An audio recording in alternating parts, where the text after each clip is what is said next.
So let us start with Unit 3.3, that is Designing Assessment Tools. So here we'll be dealing with something called a rubric. So before we begin, we need to know, before we start constructing a rubric, we should know what is a rubric basically. Okay, this is something which you will learn in your assessment and evaluation paper. I don't know whether it is already started for all of you. Is any of the, is this topic done for you in the assessment and evaluation? Or whether okay, okay, fine. So this will basically provide you a basic understanding of a rubric so that when you do it in detail, actually assessment and evaluation paper, the teachers who handle that paper are supposed to do that first so that you get a better understanding in your method papers.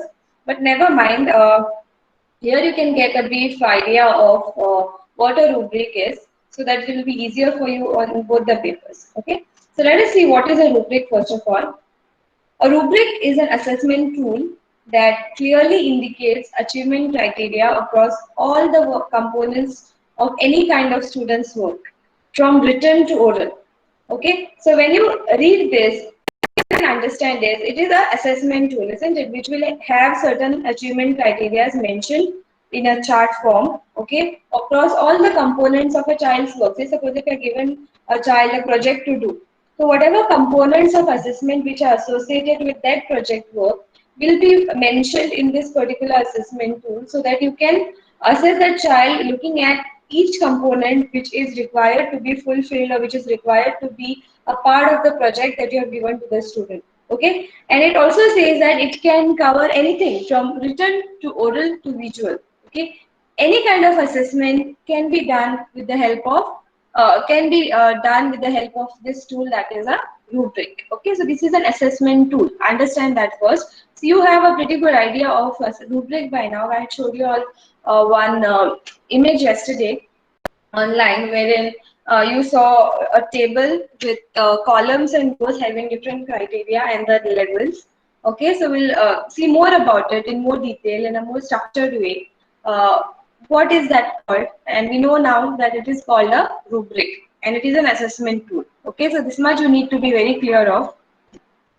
Now it can be used for marking assignments, class participation, or overall grade. So you can make use of this for your assignments as well, for anything like class participation, which is not really a structured assessment, but if at all you want to go about assessing the students based on that, you can choose to make use of a rubric as an assessment tool. And overall grades as well. If you want to compile all the grades together or of all the tests or whatever that you have done and mark a student accordingly, for that as well, this rubric can be made use of. Now, there are two types of rubrics. Okay, this is very important. And the moment you understand this, it will be easier for you to distinguish between the kind of a rubric or then which type of rubric can be used whenever you'll be thinking of a rubric as an assessment tool. So now, there are two types of rubric. First one is holistic and the second one is analytical. Okay, so we'll see what is a holistic rubric and what is an analytical rubric. Now, what does the term holistic mean to you?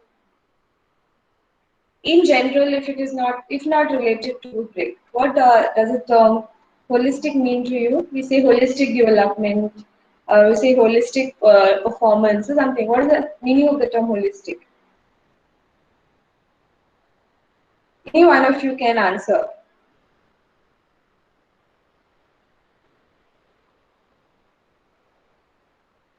Yes, Anthea, overall. Yes, Valenti is saying complete or full. Correct. So, we know what holistic is. What about analytical? What do you understand by the term analytical? Any other student apart from Anthea and Valenti can answer. What do you understand by the term analytical?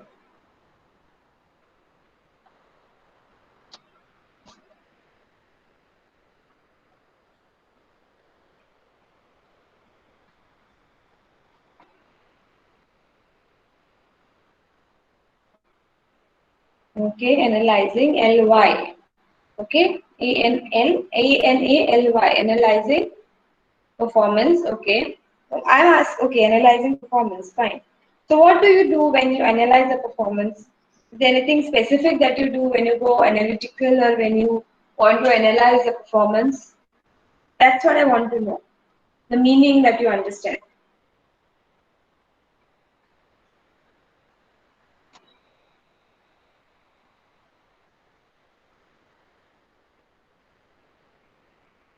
Okay, very good, systematic.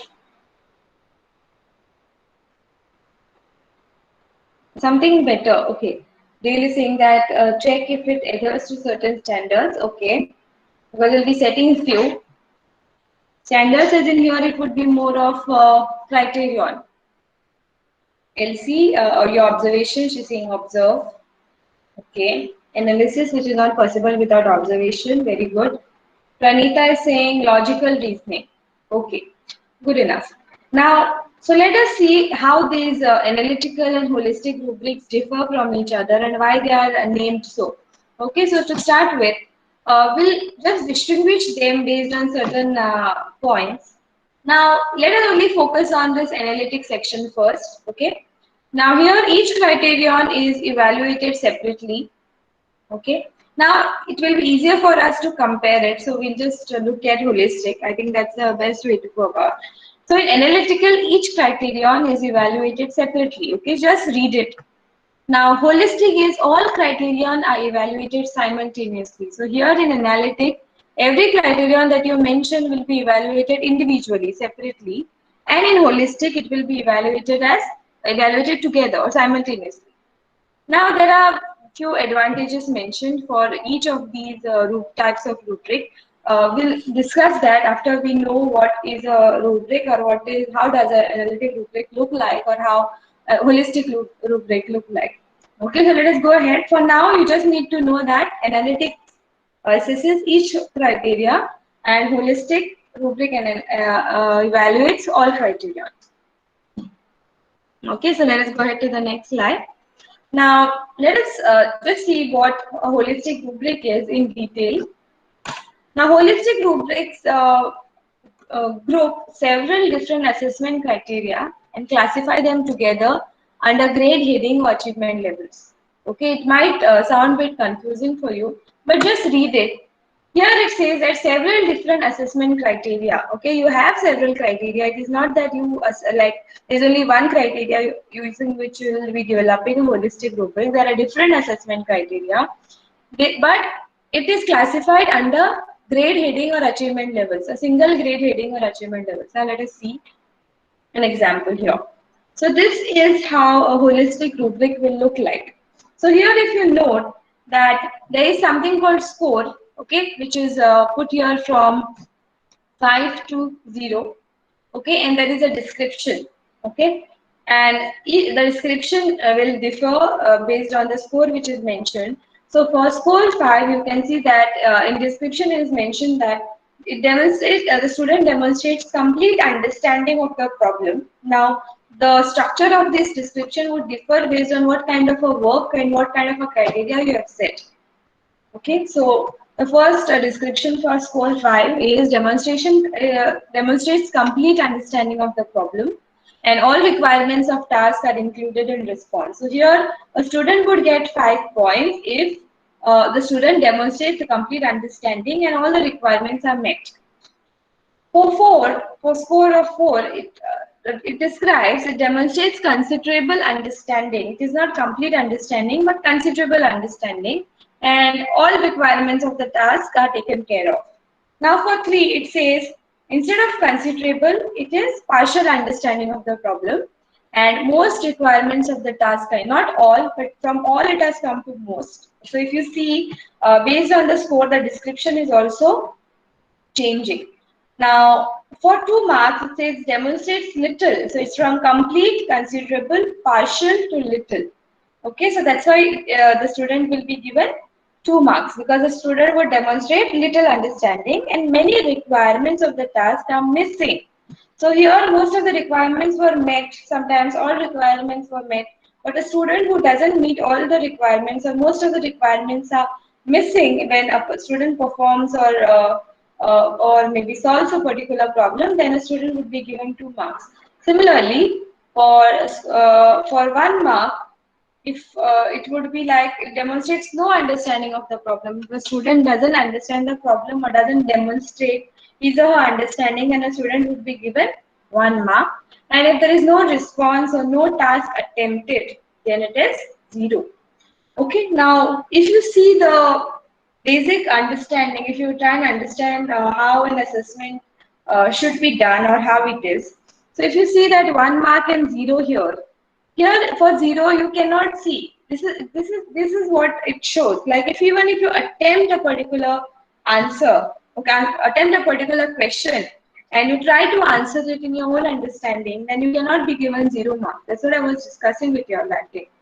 So if you want to get the minimum marks which you uh, can avail of that particular question, you should at least opt or you can at least try writing it. But if you leave it without answering, then we have all the opportunities to put 0. But if you have at least attempted, we cannot give you 0. At least half a mark is required to be given by the teacher.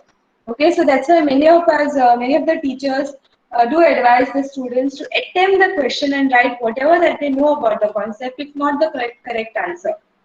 Okay, so similarly in holistic rubric also, you have to accordingly give marks and accordingly describe each category of mark you would be giving based on how a student has performed. Okay, now this is how it is written. So just have a look at it of the holistic rubric and see its structure, how it is. It has a scoring, and on the other side there are two columns. One column wherein the scores are mentioned, and in the other column a description is mentioned for each of these scores. Okay, so understand this for now. Okay, now let us go to analytic rubrics.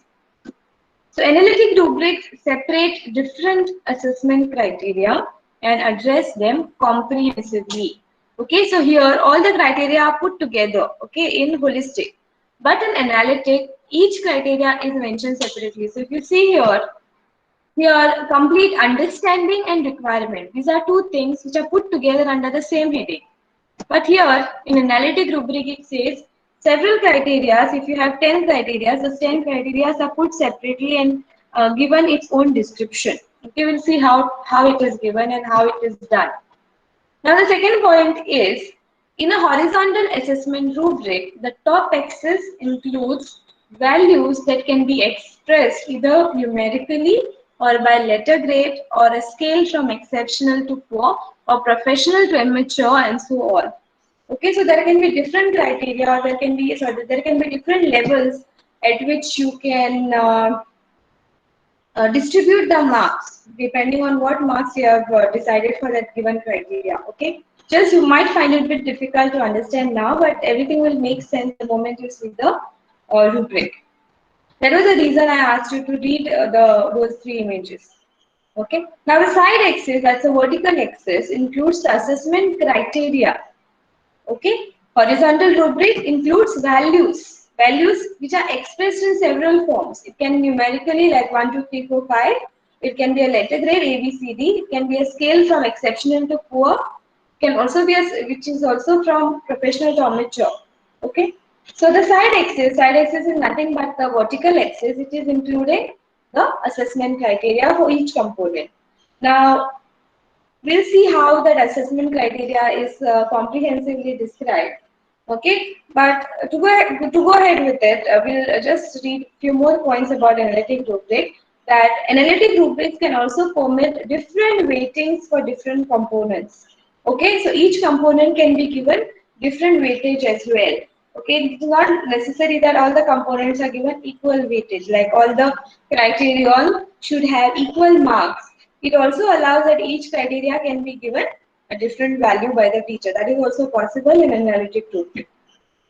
Now here is an example of analytic rubric. Okay, see this look of this analytic rubric is very different than that of holistic rubric. So this is how holistic rubrics look like, and this is how analytic rubric is constructed. So this is somewhat similar to the example that we were discussing for performance assessment for laboratory work. So this is a template for an analytic rubric. So here the exact criteria and the description won't be mentioned, but you can understand how it can be put in each of these cells. So this each square here can be considered as a cell. And as I said, the horizontal axis are the levels. So here they have mentioned from beginning to exemplary and 1, 2, 3, 4, you numerically and in form of scale also it is mentioned. But you need not use both. One is more than enough. Now, since it is a template, it is describing each of these levels by calling it a beginner's level and the exemplary level. Okay, so this is the horizontal axis as we just read. And now, if you look at the side axis or the vertical axis, what we call, here are the various criteria that are mentioned. Okay, which the teacher decides before the teacher hands over the task.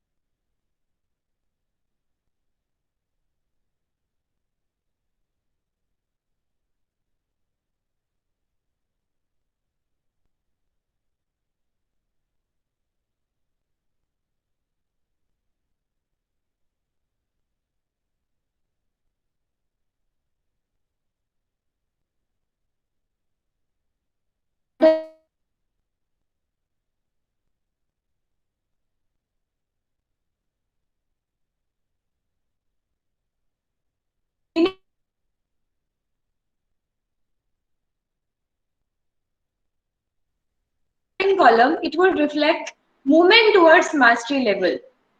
Okay, the student, if he or she are giving him or her 2 marks, then you cannot keep the child in a achievement of mastery level. Here, there is a movement of the student towards mastery level. As in, the student is not has not done the best of the work, but is trying to go towards that. And the third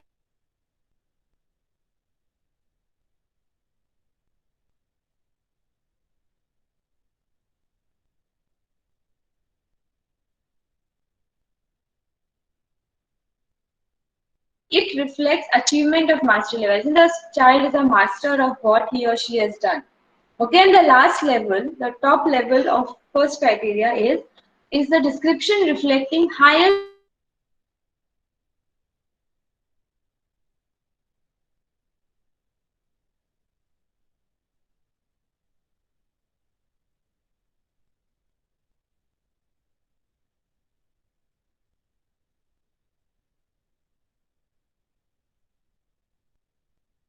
exemplary to the child because the child is in the highest level of performance. And depending on how a child perform, you can place the child for each criteria at different levels. Now, if you see the description for criteria 2 and for all these levels is one and the same, isn't it? So you can choose to write whatever that you wish to based on what criteria you have set in each of these cells.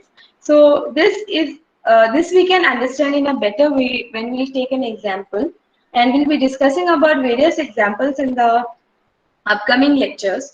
This was just to make you understand how would a analytic rubric look like or how we are supposed to go about. So we know that if from level 1 it is a beginner's level, level 2 is a mastery level 3 is an achievement of mastery level, and the last level, okay, is the highest level. Now it is not also compulsory that you need to keep only 4 point scale, that is 1, 2, 3, 4. You can have a 5 point scale as well. You can add 2 more columns in the horizontal axis as well. Okay, you can add even 2 more. You can have a 7 point scale. That is up to the teacher. Okay, now but then for each cell and for each criteria, you'll have to have a different description. Okay, which needs to be unique for that each level, so that it clearly distinguishes each student from a particular level with that of the other student. Okay, so it is important that the description is proper. Okay, and minimum I think you can go for 4. Although 3 point scale is there, but hardly anybody goes for a rubric which involves 3 levels of assessment or 3 scales of assessment. So minimum you can go for, if you have to construct one, is 4, and maximum maybe 10. But hardly anyone goes for 10. I think many I have the rubrics that I've seen so far, either have a 5-point scale or a 7-point scale. Okay, so you will understand this in a much better way as we go ahead and discuss few examples.